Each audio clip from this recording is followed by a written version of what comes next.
Hello, Mark. I'm Mitch. I'm number 22. Paul Greenberg. The four fish were overeating and what to eat instead, and I'm a junior. So when I was a kid, this was my team. Laughter. I stunk at sports. I didn't like to play them. I didn't like to watch them. So this is what I did. I went fishing, and for all of my growing up, I fished on the shores of Connecticut. And these are the creatures that I saw on a regular basis. But after I grew up and went to college, and I came home in the early 90s, this is what I found. My team had shrunk. It was like literally having your rooster devastated. And as I sort of looked into that from a very personal point of view as a fisherman, I started to kind of figure out, well, what was the rest of the world thinking about it? First place I started to look was fish market. And when I went to fish market, in spite of where I was, whether I was in North Carolina or Paris or London or wherever, I kept seeing this weirdly repeating trope of four creatures again and again. On the menus were ice, shrimp, tuna, salmon, and cod. And I thought this was pretty strange, and as I looked at it, I was wondering, did anyone else notice this sort of shrinking of the market? Well, when I looked into it, I realized that people didn't look at it as their team. Ordinary people, the way they look at the seafood was like this. It's not an unusual human characteristic to reduce the natural world down to very few elements. We did it before. 10,000 years ago, when we came out of our caves, if you look at the fire pits from 10,000 years ago, you will see raccoons, you will see, wolves. You will see all kind of different creatures, but if you telescope to the age of, 2,000 years ago, you will see these four mammals: pigs, cows, sheep, and goats. It's true of birds too. You look at the menus in New York City restaurants 150 years ago, 200 years ago, you will see snakes, woodcocks, crows, dozens of ducks, dozens of geese. But telescope ahead to the age of modern animal husbandry, and you will see pork, turkeys, ducks, chicken, and geese.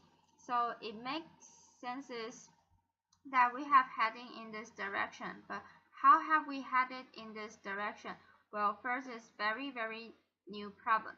This is the way we have been fishing the oceans over the last 50 years. World War II was a tremendous incentive to arm ourselves in a war against fish.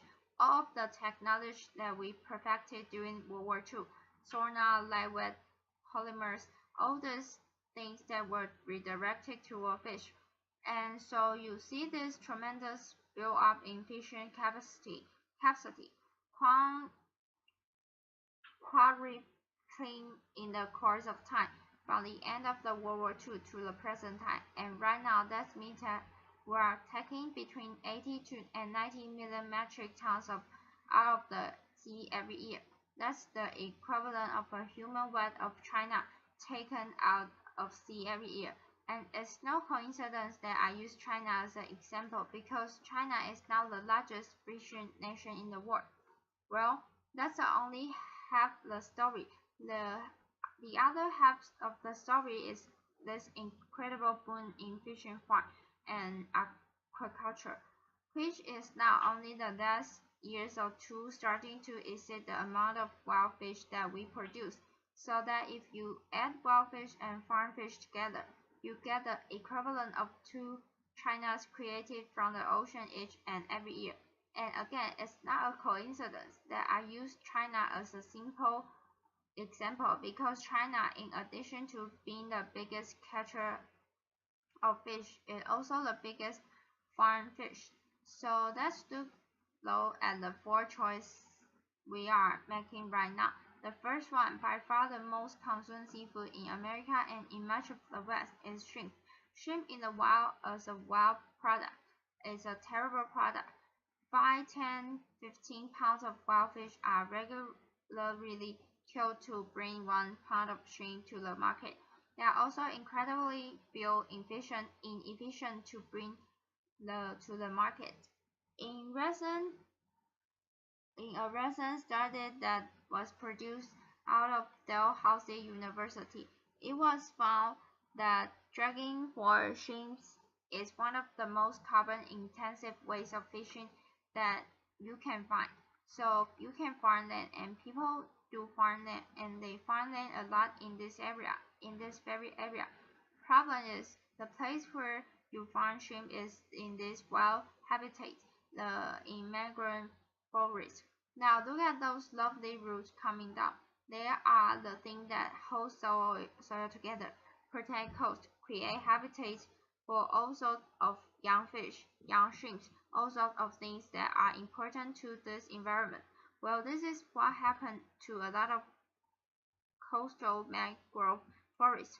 We have lost millions of acres of coastal mangroves over the last 30 or 40 years. That the rate of destruction has slowed, but we are still in a major mangrove deficit. The other thing that's going on here is a phenomenon that the filmmaker Mark Benjamin called Greenberg.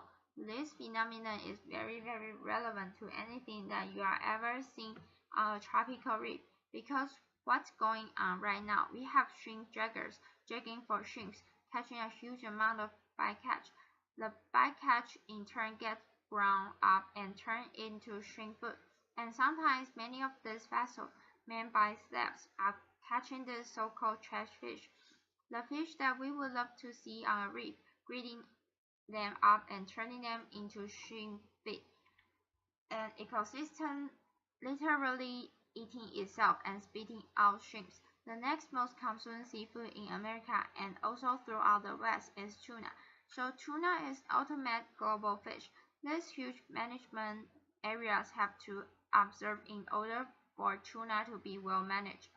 Our own management area, called a regional fishery management organization, is called ISAC, and the International Commission for the Conservation of Atlantic Tuna. The great naturalist Carl Savina once called it the international conspiracy to catch all the tunas. Of course, we have seen incredible improvement in ICAT in the last few years. There is total room for improvement, but it remains to be said that the tuna is a global fish, and to manage it, we have to manage the globe. Well, we could also try to grow tuna, but tuna is spectacularly bad animal for aquaculture.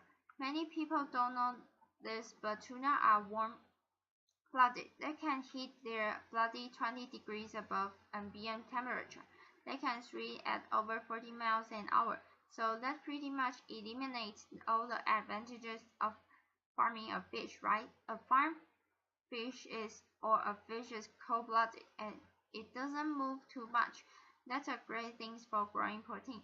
But if you are got this crazy wild creature that swim at 40 miles an hour and heat its blood, not a great candidate for aquaculture. The next creature most consumed seafood in America and throughout the West is Western. Throughout the West is salmon. Now salmon is got its plundering too, but it didn't really necessarily happen through fishing. This is my home state of Connecticut. Connecticut used to be home to a lot of wild salmon, but if you look at this map of Connecticut, every dot on that map is a dam. There are over 3,000 dams in the state of Connecticut. I often say this is why people in Connecticut are so uptight. Lecture. If somebody could just unblock Connecticut tree, I feel that we could have an infinitely better world. But I made this particular comment at a convention once of a national parks officer, and this guy from North Carolina sidled up to me. He said, "You know, you ought be so hard on your Connecticut, 'cause we here in North Carolina, we got 35,000 dams, so it's an international epidemic. It's an international epidemic. It's an international epidemic, and there are dams everywhere. So these are precisely the things that stop wild salmon from reaching their spawning grounds. So as a result, we have turned to aquaculture. The salmon is one of the most successful, at least from a number of point of view. When they first started farming salmon, it could take as many as 6 pounds of wild fish to make a single pound of salmon. The industry has, to its credit, greatly improved. They have gotten it below 2 to 1. Although it's a little bit of cheat because if you look at the way agricultural feed is produced, they are measuring pellet, pounds of pellet per pound of salmon. Those pellets are in turn reduced fish. So the actual what's called the FIFO, the fish in and the fish out, the kind of hard to say, but in any case, credit to the industry, it has lowered the amount of fish per pound of salmon. Problem is we have also gone crazy with amount of salmon that we are producing. Agriculture is the fastest growth food system on planet. It's growing at sometimes like 7% per year, and so even though we are doing this perfection to bring it to the market, we're still killing a lot of fish, little fish. And it's not just fish that we are feeding fish to, we are also feeding fish to chicken and pigs. So we've got chickens that are eating fish, but weirdly, we also have fish that are eating chickens because the byproduct of chicken feeders blood bond and get ground up and fed to fish. So I often wonder, is there a fish that ate a chicken that ate a fish? It's a sort of a reworking of the chicken and egg things anyway. Laughter. Altogether though, it results in a terrible mess.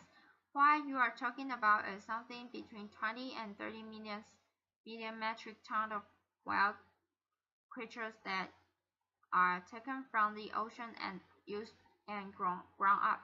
That's the equivalent of a third of China, or of an entire United States of human that's taken out of the sea Each and every year. The death of the fall is the kind of amorphous things is what the industry calls whitefish. There are many fish that get cycled into this whitefish thing, but the way to kind of tell the story, I think, is through that classic pieces of American culinary innovation, the filet-o fish sandwich. So the filet-o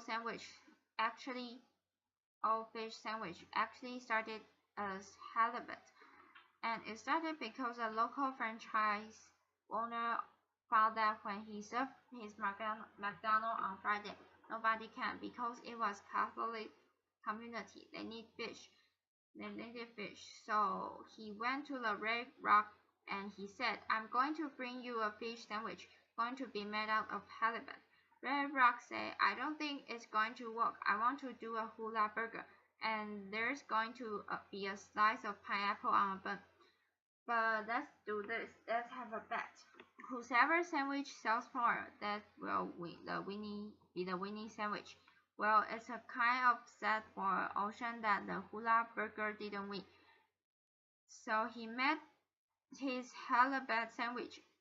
Unfortunately, though, the sandwich came in at 30 cents. Ray wanted the sandwich to come in at 25 cents, so he turned to Atlantic cod. We all know what happened to Atlantic cod in New England. So now the filet-o fish sandwich is made out of Alaska pollock. It's the largest fishery in the United States. 2 to 3 billion pounds of fish taken out of the sea every single year. If we go through the pollock, the next choice is probably going to be tilapia. Tilapia is one of those fish nobody ever heard of 20 years ago. It's actually a very efficient converter of plant protein into animal protein, and it's been a godsend to the third world. It's actually tremendously sustainable solution. It's going from an egg to an adult in 9 months. The problem is that when you look about the West, it doesn't do what the West wants to do. It really doesn't have what's called an oily fish profile. It doesn't have the EPA and DHA omega-3s that we all think are going to make us live forever. So what do we do? I mean, first of all, what about this poor fish, the cupid, the fish that represent a huge part of that 20 to 30 million metric tons? Well, one possibility that a lot of conservationists have raised is, could we eat them? Could we eat them directly instead of feeding them to salmon? There are arguments for it. They are tremendously fuel efficient to bring to market, a fraction of fuel cost of say shrimp, and at the very top of the carbon efficiency scale. They also are omega-3 rich, a great source for EPA and DHA, and that is a potential. And if we go down to the roots, what I would say is, instead of paying a few bucks a pound or a few bucks a ton really, and making it into a aquabit, could we have the cash and double the price for this fisherman and make that our way treating this particular fish? Other possibility though, which is much more interesting, is looking at bivalves, particularly mussels. Now, mussels are very high in EPA and DHA. They are similar to canned tuna. They are also extremely fuel efficient. To bring a pound of a mussel to market is about a 30th of the carbon that's required to bring beef to market. They require no forage fish. They actually get their omega-3s by filtering the water of microalgae. In fact, they are where the omega-3s comes from. They don't come from fish. Microalgae make the omega-3s. They are only found not concentrated in fish. Mussels and other bivalves do tremendous amount of water filtration. A single mussel can filter thousands of gallons every single day, and this is incredibly important when we look at the world right now. Eutrophication, overuse of photophats in our waterways are causing tremendous algal blooms. Over 400 new dead zones have been created in the last 20 years, tremendous sources of marine life death. We also could look at the not a fish at all. We could look at a vegetable. We could look at a seaweed. The kelps, all these different varieties of things that can be high in omega-3s, can be high in proteins, tremendously good things. They filter the water just like mussels do. And weirdly enough, it turns out that you can actually feed this to cows. Now, I'm not a big fan of cattle, but if you wanted to keep growing cattle in a time and place where water resources are limited, you are growing seaweed in the water. You don't have to water it, major consideration. And the last fish is question mark. We have the ability to create aquaculture fish that creates a net gain of marine protein for us. The creature would have to be vegetarian. It would have to be fast growing. It would have to be adaptable to a changing climate, and it would have to have that oily fish profile, that EPA, DHA, and omega-3 fatty acid profile that we are looking for. This is kind of on paper. I have been reporting on this subject for 15 years. Every time I do a new story, somebody tells me, we can do all that. We can do it. We are figuring it out. We can produce a fish that's a net grain of marine protein and has omega-3. Great. It doesn't seem to be getting scaled up. it's time to scale it up. If we do 30 million metric tons of seafood, and a third of world catch stays in the water. So I guess what I'm saying is this what we have been going with. We tend to go with our appetite rather than our mind. But if we went with this or some configuration of it, we might have little more of this. Thank you. Applause. This is the end of my first recording. Thank you, Mark. Bye bye.